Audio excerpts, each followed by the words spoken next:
All right, I've been accused of, going after my interviewees in a good way, and only when they do well, like my sponsors and stuff like that. But I'm grabbing Scott Nixon, quantum sailmaker and tactician on New Wave, after a not so good day. Scott is the winning Gold Cup tactician. Also won the Melvis North Americans as tactician with Terry Hutchinson, and is a real good guy that we've known for a long time, and has consistently performed and gotten better and better especially over the last couple of years, and really stood out, but stayed totally quiet. So Scott, welcome. Thanks. I don't know if you agree with what I said, but whatever. I called you this morning. I called in the front page. I called you probably the most successful sport boat sailor in America right now. Wow. Why are you doing so well and spending so much time and so attracted to sport boats? Well, I just think that's where the sport is going. If you look at what the Melvis guys have done, they've done a great job with the boats. If you look at the Melvis 24, the boat came out, a long time ago. And it was kind of ahead of its time, and now the rest of the world is slowly catching up, but the boat's still ahead of its time, and now they have the class behind it, not only here in the U.S. but worldwide, and it's awesome racing, and it's good for. Earlier we were talking to Travis Weissletter, and it's great. The Melvis 24 class has the Corinthian effort, but they also have the pro effort too. So it just brings great groups of boats here. If it wasn't for the pro part of the sport of the Melvis 24, all the Italian boats wouldn't be here. So you have those guys here. You have the Weekend Warriors here. It's just a great group, and they have fun off the water too. So it's just a great mix.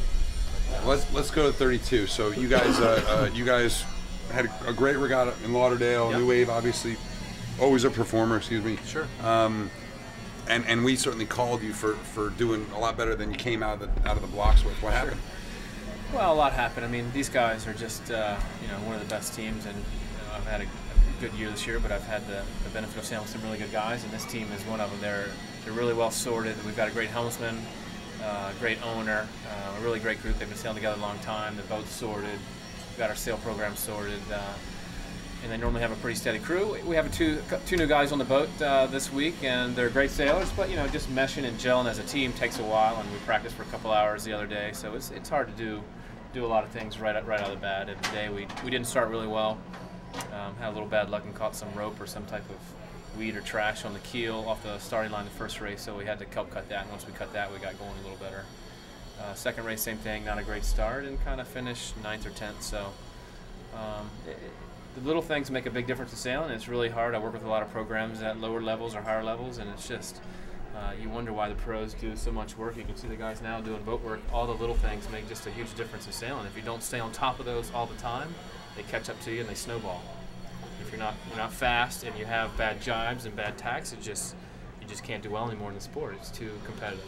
I talked to a few people, and obviously I know a lot of people who've sailed with you. I've never had the opportunity, but I talked to a few people over the past few weeks about you and Terry and everything, and one guy said that Scott has the ability to really change his personality depending on the boat he's on. And I've heard someone say, I didn't have the most fun week, but damn, we got better. And I had another guy say, we had so much fun.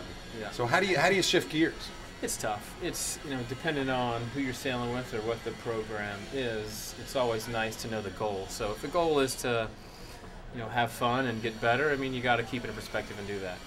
If the goal is to go out and win, sometimes you got to put your foot down and you got to grunt your teeth and do some hard work to get a win or whatever you're trying to do at that level. It's really hard, and as the sport gets better, it's a fine balance. It depends on the group and the goals of what they want to do, whether you want to kind of gear it towards more fun or kind of push it pretty hard.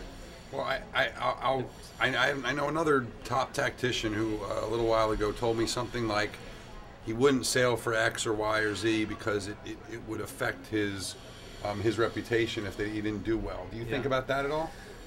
Sometimes you do, but in my line of work, I was a sailing coach after college. I coached down in Charleston, and I enjoy that aspect of my business, working with customers and working with guys that maybe aren't at the top level. It's more fun seeing those guys improve and seeing those guys get hooked on it. They're really the grassroots and our livelihood. So we really need to make sure we stay focused on those guys. That's the brunt of all our work, really.